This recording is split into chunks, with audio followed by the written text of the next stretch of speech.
Y en ese informe de síntesis, que tiene, como he dicho, 20 capítulos y 3 partes, el capítulo 10 y el 11 están dedicados específicamente al tema que nos convoca ahora segundo, que es qué llamadas o qué dice el documento a la vida consagrada y qué dice el documento a los diáconos y presbíteros. Me fijaré sobre todo en los presbíteros, en los sacerdotes, que empezaré primero, y luego llamadas a la vida consagrada. Tienen también el guión en la misma hoja que se les ha dado en la otra parte. Por tanto, primero, en la introducción, los sacerdotes en el proceso sinodal, algunos miedos y algunas peticiones, qué llamadas hace a los sacerdotes, y pasaré la parte segunda para no alargarme y entraré en la parte tercera, llamadas del sínodo a la vida consagrada. Iré por partes y que cada uno se fije en aquello donde más le ha llamado la atención para que pueda formular sobre esas cuestiones preguntas o hacer sugerencias. En la introducción, los sacerdotes en el proceso sinodal. El papel de los sacerdotes en el proceso sinodal es fundamental. El ministerio de los sacerdotes tiene 2 puntos de referencia vitales. Por un lado, el obispo diocesano, del que es colaborador directo e inmediato, y por otra parte, las personas confiadas a su ministerio, el pueblo santo de Dios. Así, el clero en la diócesis constituye un punto de conexión valioso entre el obispo y los fieles a los que está a su servicio. Esto confiere a los sacerdotes un rol clave para caminar juntos en medio del pueblo de Dios, unidos al obispo y al servicio de los fieles. El proceso sinodal que nos propone el Papa Francisco tiene precisamente este objetivo: ponerse en camino juntos, en una escucha recíproca, compartiendo ideas y proyectos para realizar el estilo sinodal, que es el modo de vivir y obrar específico de la Iglesia, pueblo de Dios, para mostrar el verdadero rostro de la Iglesia en misión, una casa de puertas abiertas, habitada por el Señor y animada por las relaciones fraternas. Para no caer en los riesgos que señala el Papa, es decir, el formalismo, que reduce el sínodo a un eslogan vacío, el intelectualismo, que hace del sínodo una reflexión teórica sobre los problemas, pero que no aterriza, o el inmovilismo, que nos aferra a la seguridad de nuestros hábitos, a la costumbre del siempre se ha hecho así, y es importante para todo esto y superarlo, abrir la mente y el corazón y escuchar lo que el Espíritu dice a las iglesias. Es verdad que ante la tarea apasionante del sínodo pueden surgir miedos y temores, como apuntaban el secretario general del sínodo y el prefecto del dicasterio para el clero en una carta conjunta dirigida a los sacerdotes, animándoles a participar con ilusión y esperanza en el proceso sinodal. Algunos miedos que se apuntan. El miedo de una sobrecarga pastoral. Somos conscientes de que los sacerdotes están ya ocupados en múltiples tareas pastorales y ahora parece que añaden otras nuevas tareas, una carga más. Más que invitarnos a multiplicar nuestras actividades, nos gustaría animaros a mirar a vuestras parroquias y comunidades, aunque sean pequeñas y rurales, con una mirada de pastor, para descubrir los muchos ejemplos generosos de participación y de maneras sencillas que ya tenemos de compartir y que están germinando en nuestras comunidades y grupos. De hecho, ya en la fase diocesana del sínodo, hemos podido experimentar la riqueza y la alegría de algunas experiencias de la sinodalidad vivida en acto. Fijémonos en las luces que iluminan el camino, más que en las sombras, que no nos ofusque ni paralice el miedo. Otro es el riesgo de perder poder y liderazgo. Otro temor que puede asaltar a algunos sacerdotes es la pérdida de poder y liderazgo. Si se pone tanto énfasis en el sacerdocio común de los bautizados y en ese sensus fidei del pueblo de Dios, ¿qué será de nuestro papel como dirigentes y de nuestra identidad específica como ministros ordenados? Sin duda, se trata de descubrir cada vez más la igualdad fundamental, aunque diferenciada, de todos los bautizados y de estimular a todos los fieles, a todos, a participar activamente en el camino y en la misión de la Iglesia. Así tendremos la alegría de encontrar hermanos que comparten con nosotros la responsabilidad de la evangelización. Pero en esta experiencia del pueblo de Dios puede y debe emerger de una forma nueva el carisma especial y específico también del ministerio ordenado para servir, santificar y pastorear al santo pueblo fiel de Dios, como le gusta decir al Papa Francisco. En este horizonte de caminar juntos, unidos a Cristo, que es el verdadero camino, os recuerdo una triple petición que se hacía también en esa carta a todos los sacerdotes. Una primera: haced todo lo posible para que este camino sinodal se base en la escucha y en la vivencia de la palabra de Dios, bajo la guía del Espíritu Santo. Sin este fundamento en la vida de la palabra, corremos el riesgo de caminar en la oscuridad y nuestras reflexiones podrían convertirse en ideología. En cambio, poniendo en la práctica la palabra de Dios, construiremos la casa sobre roca y podremos experimentar, al igual que los discípulos de Emaús, la luz y la guía sorprendentes del Señor Jesús resucitado, que camina con nosotros y está en medio de nosotros. Esforcémonos también, otra petición, para que el camino sinodal se caracterice por la escucha. Escuchar, una escucha activa, que es empatizar, ponernos en la piel y en las sandalias del otro, y en la aceptación mutua. Incluso antes de los resultados concretos, ya son valiosos el diálogo y el encuentro entre nosotros. De hecho, son muchas las iniciativas y las potencialidades de nuestras parroquias, pero con demasiada frecuencia las personas y los grupos corren también el riesgo del individualismo, del capillismo y de la autorreferencialidad. Como sacerdotes y pastores podemos hacer mucho para que el amor entre hermanos, como nos mandó el Señor, cure las relaciones entre nosotros, sane las heridas que a menudo afectan al tejido de la Iglesia y de los presbiterios, para que vuelva la alegría de sentirnos una sola familia, un solo pueblo, la alegría de sentirnos un mismo presbiterio de hermanos bajo la guía del obispo. Cuidemos también que el camino sinodal no nos lleve a una introspección, a encerrarnos dentro de nosotros mismos y de nuestros pequeños problemas, sino que nos estimule al salir al encuentro de todos. El Papa Francisco, en la exhortación apostólica Evangelii Gaudium, como sabemos, nos ha entregado el sueño de una Iglesia que camina en la escucha y al servicio de los pobres y de las periferias. Este dinamismo en salida hacia los hermanos, con la brújula de la palabra y el fuego de la caridad, cumple el gran designio original del Padre, que todos sean uno. Queridos hermanos sacerdotes y queridos miembros de vida consagrada, estamos seguros de que partiendo de estas prioridades encontraréis el modo de dar vida a iniciativas concretas, según las necesidades y las posibilidades de vuestras parroquias y comunidades, porque la sinodalidad es verdaderamente la llamada de Dios a la Iglesia en este tercer milenio. Ponerse en camino en esta dirección no estará exento de interrogantes, de dificultades, de interrupciones, hasta de cansancios, pero podemos confiar en que nos devolverá el 100% en fraternidad y en los frutos de vida evangélica. Basta pensar en el primer sínodo de Jerusalén, Hechos de los Apóstoles, capítulo 15.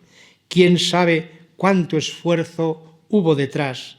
Pero sabemos lo decisivo que fue ese momento para la Iglesia naciente, pues de forma análoga puede ocurrir también hoy entre nosotros. Punto primero, pues, después de la introducción, llamadas del sínodo a los sacerdotes en el informe de síntesis. Como decía antes y repito ahora, el informe de síntesis trata de los sacerdotes y diáconos en la segunda parte y en el capítulo 11. La segunda parte, como ya dijimos, trata de todos los miembros del pueblo de Dios involucrados en la vida y en la misión de la Iglesia y de las relaciones entre nosotros. Los capítulos de esta parte son: la Iglesia es misión, las mujeres en la vida de la Iglesia, la vida consagrada de la que hablaremos, diáconos y presbíteros en una Iglesia sinodal, el obispo en la comunión eclesial y el obispo de Roma. Nos centramos, por tanto, aquí y ahora en el capítulo 11 y más concretamente en los presbíteros o sacerdotes.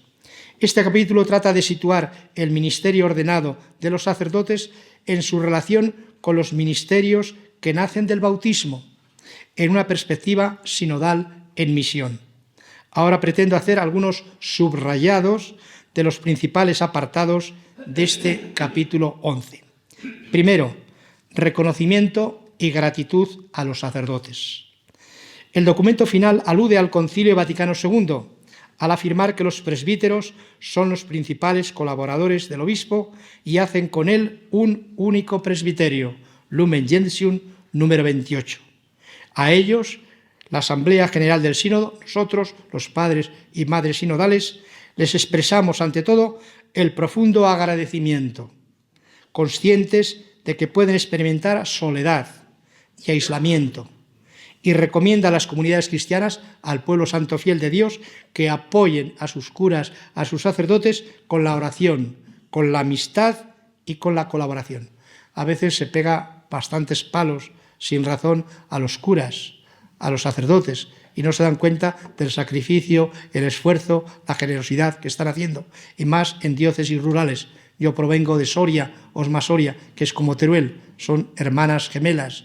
Y cuántos sacerdotes están gastando y desgastando la vida en el surco, en la viña, trabajando. Y tendríamos que besar por donde ellos pisan y pasan. No se puede atacar ni despellejar a los curas como se hace en ocasiones. Por tanto, la Asamblea quiso hacer un momento para agradecer el trabajo en general de los sacerdotes. Y eso creo que es positivo. Segundo, algunos aspectos del ejercicio del ministerio y actitudes. A continuación, el documento describe y enumera algunos aspectos del ministerio pastoral. Claro, notemos que es para toda la Iglesia, y no es lo mismo una iglesia rural o una diócesis como esta que una macrodiócesis.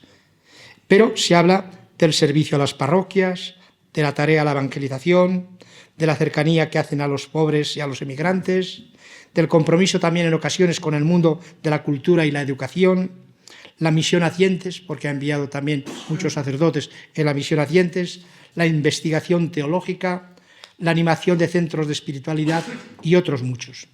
En una iglesia sinodal, los ministros ordenados, se dice en el documento, están llamados a vivir su servicio al pueblo de Dios con actitudes, y aquí nos señala algunas, de cercanía a las personas, de acogida y escucha a todos, y a cultivar una profunda espiritualidad personal y una vida de oración.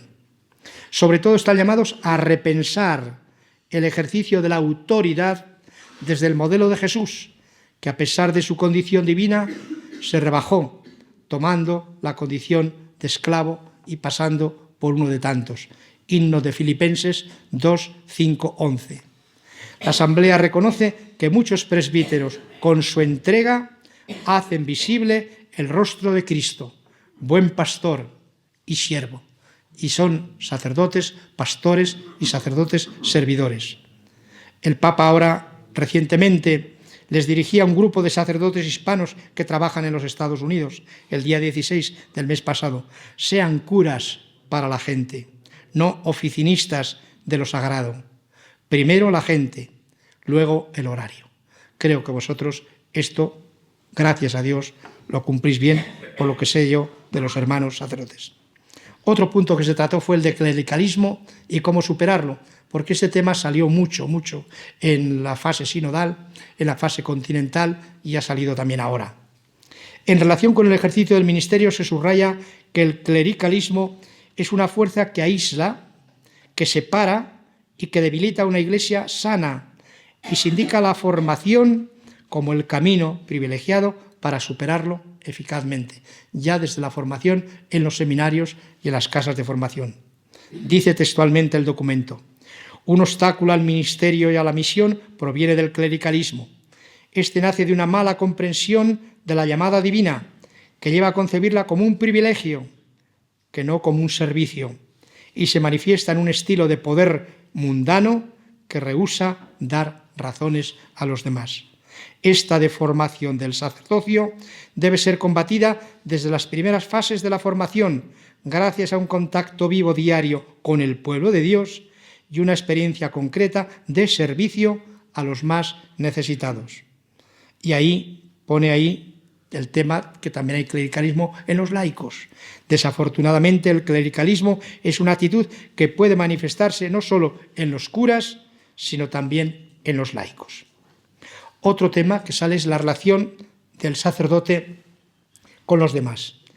No se puede imaginar hoy, dice el documento, un ministerio del presbítero si no es en relación con los obispos, con el presbiterio y en profunda comunión con los otros ministerios y carismas, los laicos y los miembros de vida consagrada. El sacerdote es un haz de relaciones. La sacramentalidad lo abre a estas relaciones ricas con los demás. Este pasaje, ahora ya es cosecha mía, nos invita a releer el decreto del Presbyterorum Ordinis del Concilio Vaticano II, sobre todo los números 7, 8 y 9. Los sacerdotes son los colaboradores del obispo, el cual deberá aconsejarles con amor de padre, de hermano y de amigo, que estas tres palabras usa el concilio para los obispos: padre, hermano y amigo. Los sacerdotes deben a su vez a su pastor devoción, cariño, obediencia y colaboración. Para ello es necesario el presbiterio para asistir con mayor eficacia al obispo y construir una iglesia diocesana, sinodal y misionera. Sea lo que sea su actividad pastoral, los sacerdotes deben estar unidos entre sí por vínculos de íntima fraternidad sacramental, como dice Presbyterorum Ordinis número 8. Promuevan los sacerdotes la dignidad y vocación de los fieles laicos, porque nuestro sacerdocio está al servicio del sacerdocio común o bautismal. Respeten los sacerdotes la justa libertad de los laicos y de los consagrados, y escuchen su parecer, reconociendo con gozo los carismas de los laicos y de los miembros de vida consagrada. Cuiden mucho de aquellos fieles que se han alejado de la fe, como también de los hermanos que no disfrutan de la plenitud de la comunión, y también de aquellos que no conocen a Jesucristo. Los fieles, por su parte, traten a los sacerdotes con amor y recen por ellos.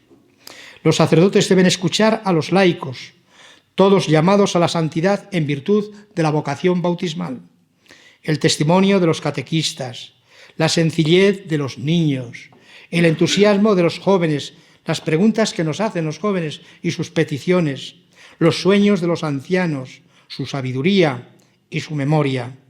No somos material de desecho, los mayores. Tenemos sabiduría acumulada y juventud acumulada. Necesitan también escuchar a las familias, sus preocupaciones educativas, el testimonio que ofrecen en el mundo de hoy. Necesitan acoger las voces de aquellos que desean ir involucrados en los ministerios laicales o los organismos de participación en el discernimiento y en la decisión, sobre todo en los consejos pastorales que hay que llenarlos de vida y en las asambleas.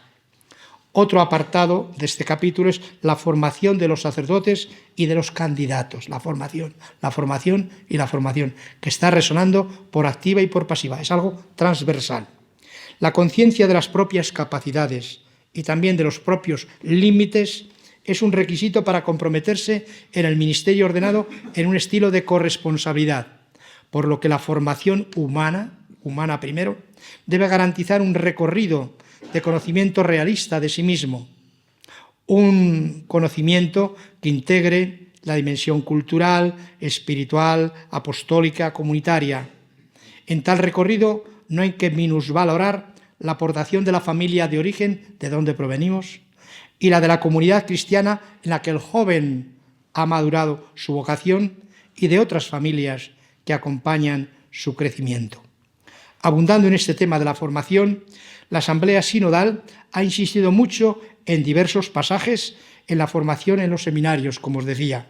Se expresa así: se requiere una profunda revisión de la formación al ministerio ordenado a la luz de la perspectiva de la Iglesia sinodal misionera. Siempre está esta orientación, este horizonte. Iglesia sinodal misionera, la misión, la misión y la misión. Esto implica la revisión, dice, de la Ratio Fundamentalis Institutiones Sacerdotalis, que se publicó en Roma, como saben, el año 2016 y que está determinado ahí el perfil de cómo formar. El documento El don de la vocación presbiteral del Dicasterio para el Clero de la Santa Sede describe este proceso de formación desde los años del seminario a partir de 4 notas características.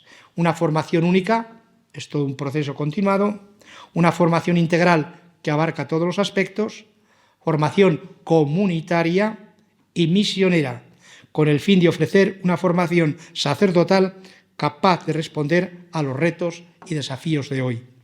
En España, como saben, la Conferencia Episcopal Española, en comunión con la Iglesia Universal y siguiendo las indicaciones de la nueva Ratio Fundamentales, que es el plan de formación para los seminaristas, ha visto la necesidad de elaborar un documento que oriente la pastoral vocacional, la formación de los seminaristas y la formación permanente del clero. Es el plan de formación titulado Formar pastores misioneros. Fijaos ya, el título es muy significativo. Formar pastores misioneros. Y es del año 2020. Y es actualizada y es sobre la que han hablado ahora en el encuentro de nuestros hermanos obispos con el Santo Padre. Estoy seguro de que una lectura atenta y orante de este documento será muy provechosa para todos los sacerdotes en el deseo de vivir en santidad el único camino discipular. Somos discípulos del Maestro por el que somos llamados. En definitiva, es un texto luminoso para todos los que trabajan también en el ámbito de la animación pastoral. Otro apartado de este capítulo 11 sobre los sacerdotes, el tema de cómo se ha valorado el tema del celibato sacerdotal. Sabéis que muchos tenían expectativas de este sínodo si iba a resolver ya pues el celibato libre o el diaconado femenino o la ordenación de mujeres. Creo que 2 grandes peligros que hay que evitar y que han estado presentes en el sínodo fue, uno, cierto escepticismo de gente que creían que esto no servía y no han entrado en el camino sinodal. Y ha habido resistencias, y ha habido escepticismos y críticas, un peligro. Y el otro es de falsas expectativas que se habían creado de que se iba a cambiar todo patas arriba y al no ver solucionados esos deseos o esas expectativas quedan un poco frustrados. Creo que son los 2 peligros que hay que atajar y nosotros caminar en ese amplio y ancho camino de ver cómo crecemos como Iglesia, participando todos según nuestra vocación, haciéndolo en comunión dentro de la diversidad, pero con miras a la misión y a la evangelización. Pues bien, el tema del celibato sacerdotal, un tema debatido en la Asamblea Sinodal y aireado por algunos medios de comunicación social, ha sido el tema del celibato sacerdotal. Este es el tenor del texto del informe de síntesis, que no es definitivo y habrá que trabajarlo más. Pero estas son sus palabras. Se han expresado valoraciones diversas sobre el celibato de los presbíteros, porque estábamos de toda la Iglesia Universal. Todos, y está la importancia, aprecian su valor, cargado de profecía. Es una profecía en un mundo como el que vivimos. El que haya personas que opten por el seguimiento de Cristo, también pobre, casto y obediente. Todos aprecian, por tanto, su valor de profecía y el testimonio de configuración y conformación con Cristo, el valor cristológico y también eclesiológico que tiene. Algunos preguntan si su conveniencia teológica con el ministerio presbiteral se deba traducir en la Iglesia latina en una obligación disciplinar, sobre todo donde los contextos eclesiales y culturales lo hacen más difícil. Ahí estaban pues, los obispos africanos, etc. Se trata de un tema que no es nuevo y que requiere ser retomado ulteriormente. Por tanto, este tema es de las cuestiones para afrontar. Otro punto, y es el último, ejercicio del ministerio con transparencia y sentido de responsabilidad. La dimensión de la transparencia y la cultura de rendir cuentas representan un elemento de crucial importancia en la construcción de una iglesia sinodal. Pedimos a las iglesias locales, se dice en el documento, que establezcan procesos y estructuras que permitan una regular verificación de las modalidades del ejercicio de los sacerdotes, que tienen roles de responsabilidad. Evaluar, verificar si eso se cumple o no. Instituciones ya existentes, como los organismos de participación, consejos pastorales parroquiales, de economía o las visitas pastorales, pueden constituir el punto de partida para que este trabajo, cuidando la implicación de la comunidad, se realice. Todos implicados. En todo caso, dice, tales formas deberán ser adaptadas en los contextos locales y a las diferentes culturas para que no se conviertan en un obstáculo o en una carga burocrática. Esto es lo que se dice escuetamente en este capítulo 11 en relación con llamadas a los sacerdotes. Me permito brevemente apuntar sobre las funciones de los sacerdotes, que son reunir y guiar. Debemos ser garantes de la comunión, hombres de Dios y maestros de la vida en el Espíritu. Pero sobre esto pues no me voy a entretener, simplemente en el último apartado de discípulos misioneros para entrar más en la vida consagrada. El sacerdote, como todo cristiano, que es el punto cuarto, aunque de forma peculiar y más estrecha, es siempre discípulo y siempre misionero. Todo cristiano es misionero en la medida en que se ha encontrado con el amor de Dios en Cristo Jesús.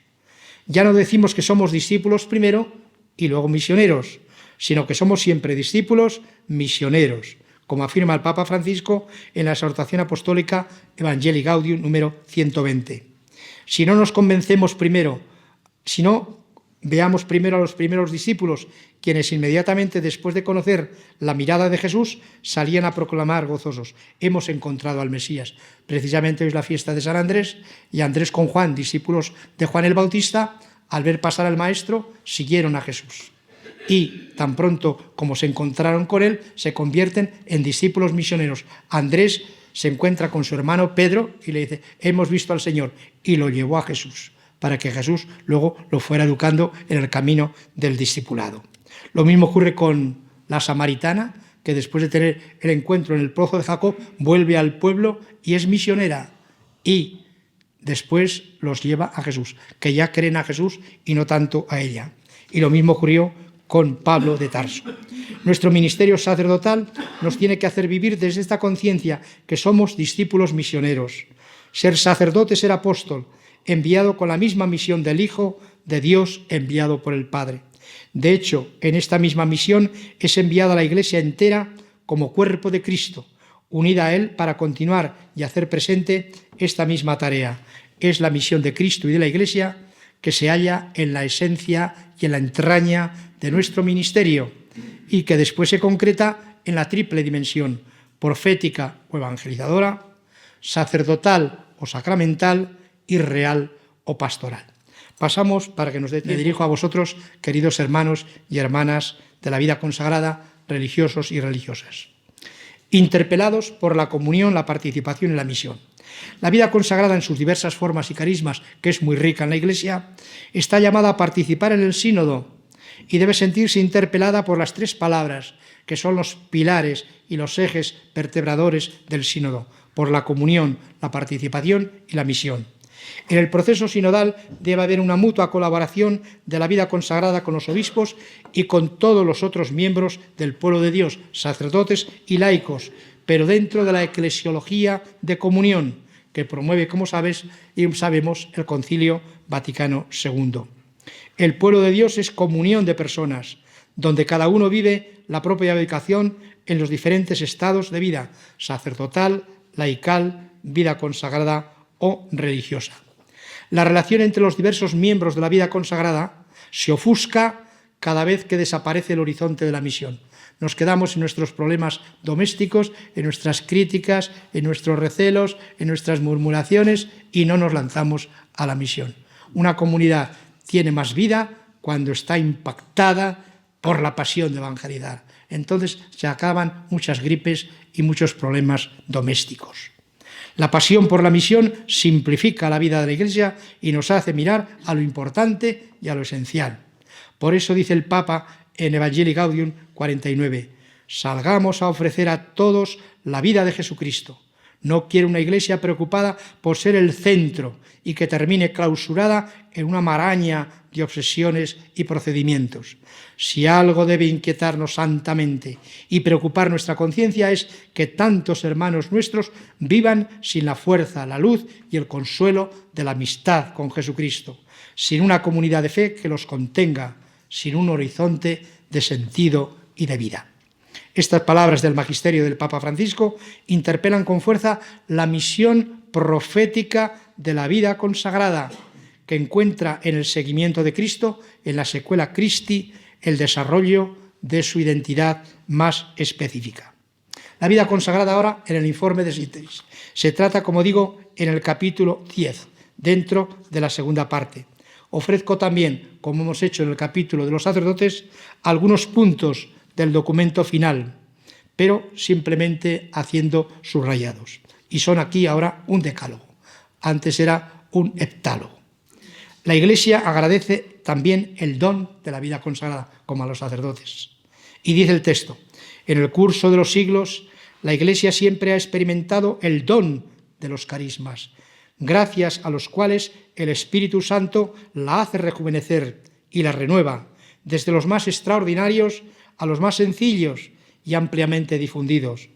Con alegría y gratitud, el santo pueblo de Dios, toda la Iglesia, reconoce en ellos, en los religiosos y en sus carismas, la ayuda providencial con la que Dios mismo sostiene a la Iglesia, la orienta e ilumina en su misión. Por tanto, es un regalo, un gozo y una gracia la vida consagrada en la Iglesia, que nace en ella y es para la Iglesia y para el mundo. Apartado 2. La vida consagrada y la renovación de la Iglesia. Es un capítulo, un apartado amplio, pero muy rico.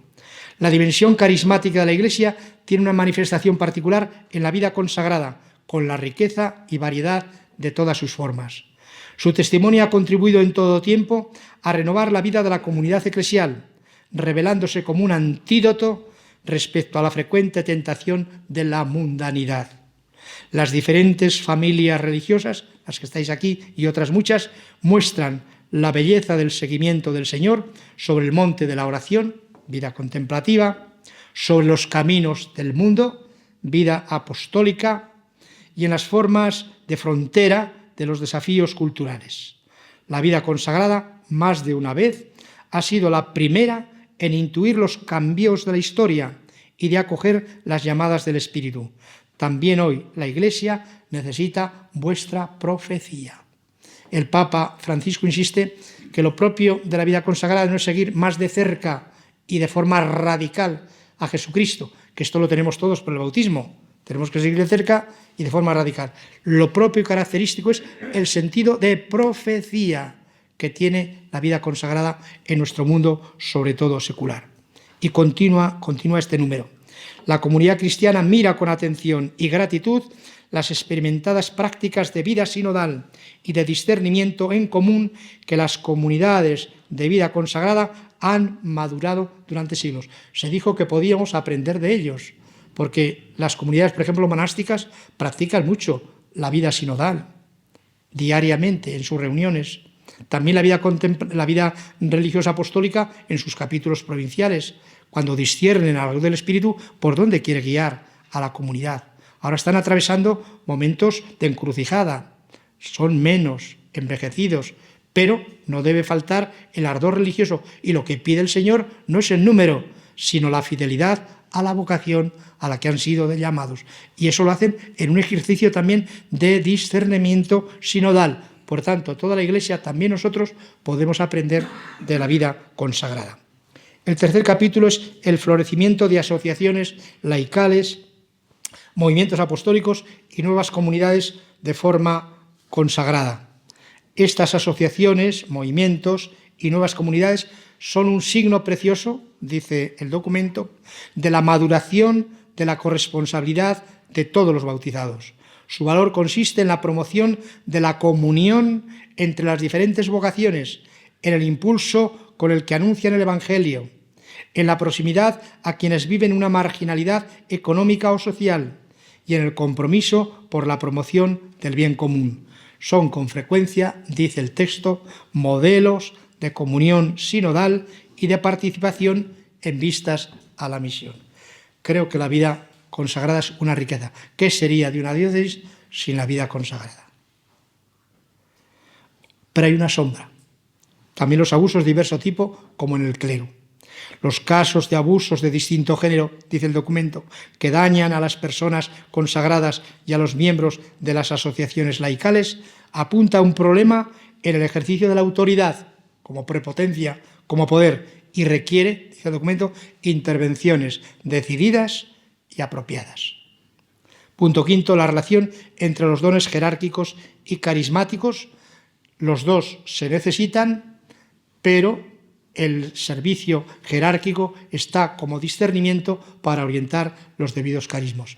Son realidades que están en la Iglesia, pero no están en el mismo nivel en la Iglesia. Son realidades asimétricas. Y sobre esto hay que profundizar también en la reflexión teológica y pastoral. El punto sexto, la vida consagrada en una iglesia particular, en la diócesis, aquí en Teruel y Albarracín.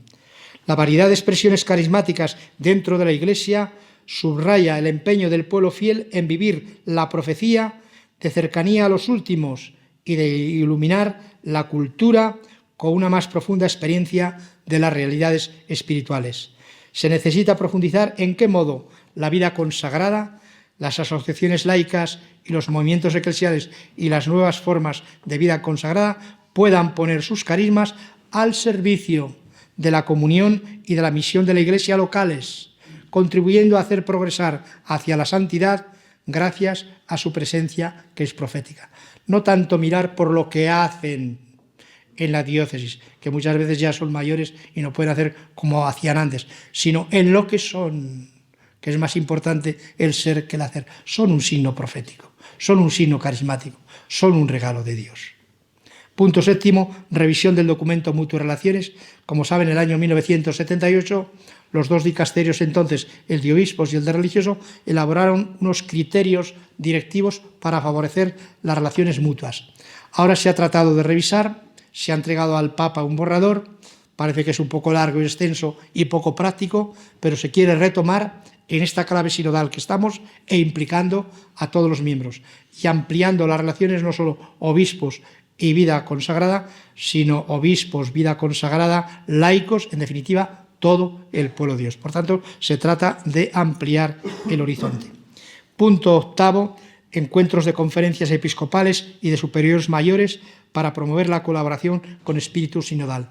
Lo que se hace para la Iglesia Nacional se dice para una diócesis y sin duda que el obispo tiene encuentros con confer diocesana, con las distintas comunidades religiosas y con los espacios y lugares que hay para el encuentro. Se ha pedido que se promuevan esos espacios, esos lugares, como instrumentos adecuados para promover formas de comunión y de colaboración, siempre en clave sinodal. El punto noveno, promoción del espíritu sinodal en la diócesis con todas las formas de vida consagrada, a nivel de las consultas, de los consejos, en los que convergen los representantes de todas las asociaciones y para promover relaciones orgánicas entre estas realidades y la vida de las iglesias locales.